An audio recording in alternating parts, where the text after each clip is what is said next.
The face, a curling map of expressions, twisting to show what one feels before they speak. Wrinkling smiles and dour dispositions.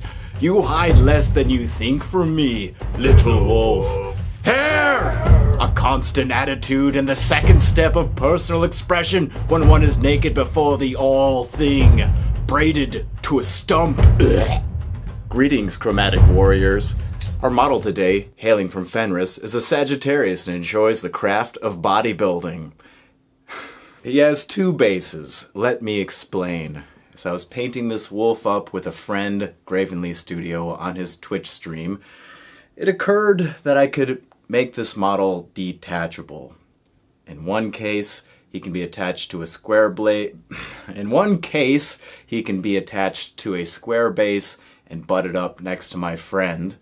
But as I've taken more of a liking towards dioramas and cinematic creations, I made him a gaming base and also just left the option open to stick him into any scene I'd like to. I could always cover the connection and just attach him to a thin piece of styrofoam marching in a line with other pups. He's got options and a fate untold. And when you're painting a Space Marine's face, it's important to consider the complementary option. Of course, you'd want to consider the complementary option for any model, but as Space Marines go, it seems to be just the pinhead stuck into a mostly monochromatic armor, which is fun. A warm skin tone set against a cold color, the armor in this case, will stand apart. And by that same notion, I would paint a Blood Angel similarly, but opposite. I would give it a cold skin tone. There's room for warm colors, but you see how this plays together. It's nice complementary contrast. Of course, this is just a theory, so that's the rule that we'll be using for today. Now to begin, I'll base coat the face with Jasper skin. My colors available for the face are Rifle Brown, Jasper skin, Barbarian flesh, Opal skin, and Ice yellow. I mix colors ordinarily, but today I wanted to make an out-of-the-bottle mix for each topic. Also, to ease the view, I'm going to base coat the hair with Desert Yellow, going for a sandy blonde. I'll be using Desert Yellow, Burnt Turf, Barren Dune, Ice Yellow, and Matte White. When it came to the hair, I tested out a few combinations first, finally settling on a desaturated sandy blonde. It's more believable and will keep it separate from the tones of yellow used on the shoulder pad, but experiments were performed and the results were ugly. It's good to just grab a spare piece and test out some combinations. You don't have to paint them the best, as we can see, but I got somewhere with it. All right. On to the painting. Okay, let's start detailing out the face. Now, with this first color, Barbarian Flesh, I'm just going to pull out the forehead, and notice I'm ignoring that deep crevice across his forehead, that wrinkle. For now, I just want to look at everything generally. I'm going to leave the temples as the base coat, but I will pull the brow over a little bit. Get those cheekbones. Now, normally if there was no beard, I would also be attending to the jaw a little bit and the chin, but the main goal here is to get the colors to move forward at first. Highlighting this T-zone in the face, the forehead, the brow, the cheeks, the nose, the upper lip and chin, covered in beard right now. But first of all, just getting these skin tones to protrude forward in a sense. And before I move on to my next highlight, I'm going to pull the eyes and teeth out with some gray castle, making sure to leave a dark boundary underneath the mustache.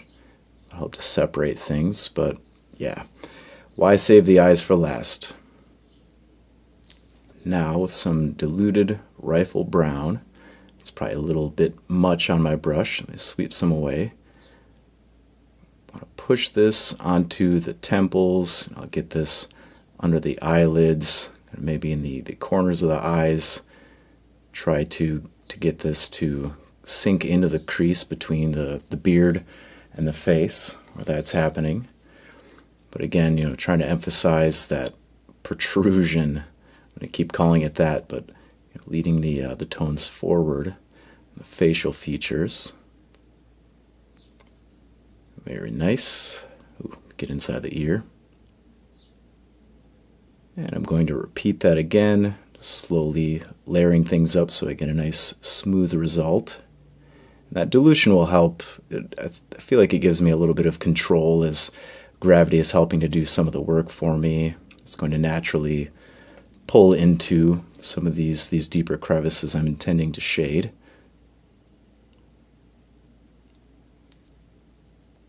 Now with Opal skin, I'll start bringing some very slight highlights into place. Here I do want to separate everything. Now it's a play between midtone and highlight.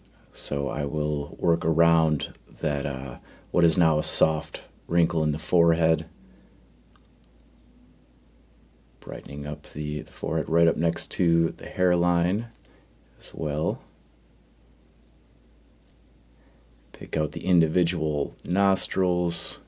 Try to get right up next to the nose, highlighting that kind of upper and or inner cheek area.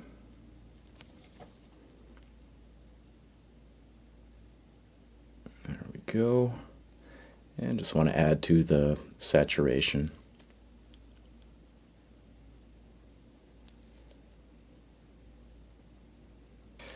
And let's pop those eyes up a little bit further using some pure white.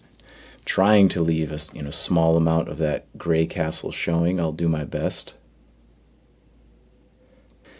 And now going back in with rifle brown, I want to very, very gently line around the eye. That's the thing with Games Workshop models. No matter how large the model, the eyes are the same size. These human-sized eyes will be the exact same level of difficulty on a greater demon, for example. There we go. Probably reapply the white as well. Delicate work. And let's get the teeth, but just a little bit, kind of creating somewhat of a gradient so they protrude as they come forward away from the face. Okay, pupils themselves. I have black with just a small touch of the darkness mixed in. It's always easy to do the one eye. Well, I can't make quotations with my fingers because I'm painting. That's okay, but yeah, getting them to line up so they're both looking in the same direction can be additionally challenging. All right, that actually doesn't line up too badly, but there's a small dot of white missing from that inner corner of the eye, so see if I can just give that a touch. It's there, but it's very slight. Okay. I've moved the pupil. Let's just saturate that back up.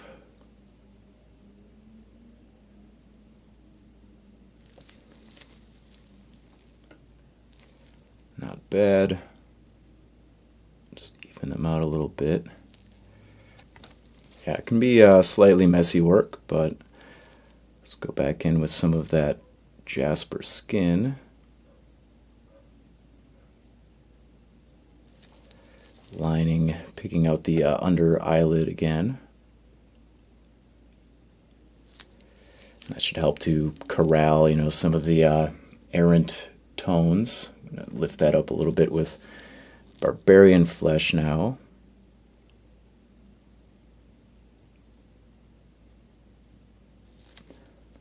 All right. Yeah, I don't want to have to kind of breathe between brush strokes for this level of detail. I'll go back in with rifle brown so I can kind of corral the upper eye, just reapplying the shading, that heavy brow.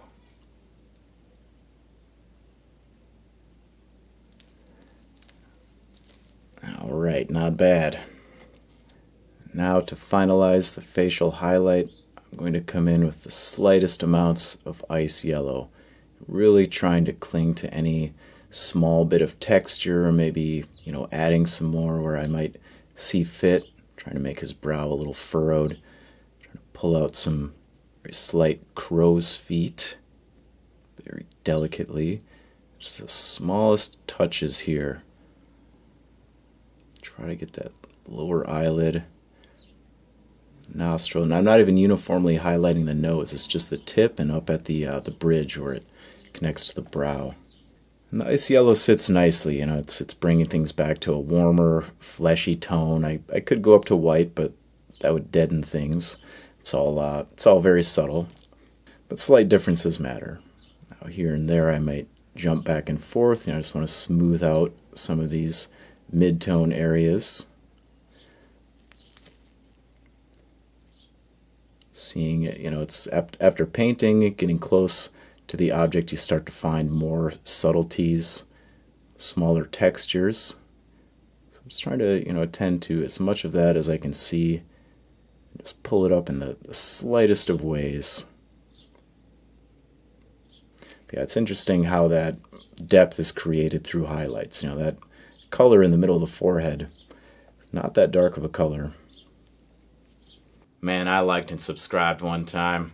Took me to some dark and enlightening places.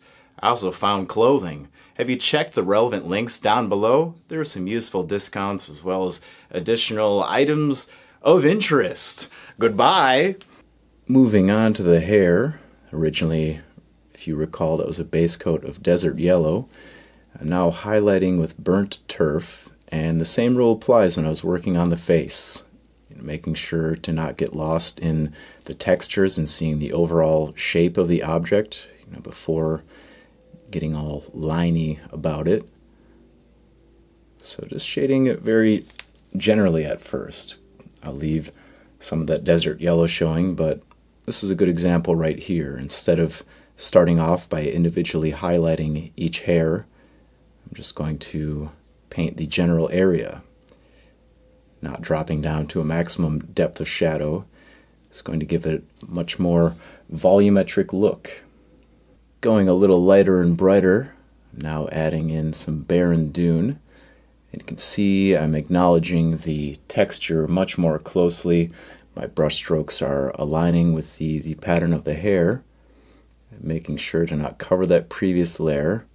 And I also want to accent, there's going to be there's a bend in the hair, and this is where the light will be collecting. So all of my my highlights, they're all leading up to that gentle bow in the hair. Drop a little color on the tips.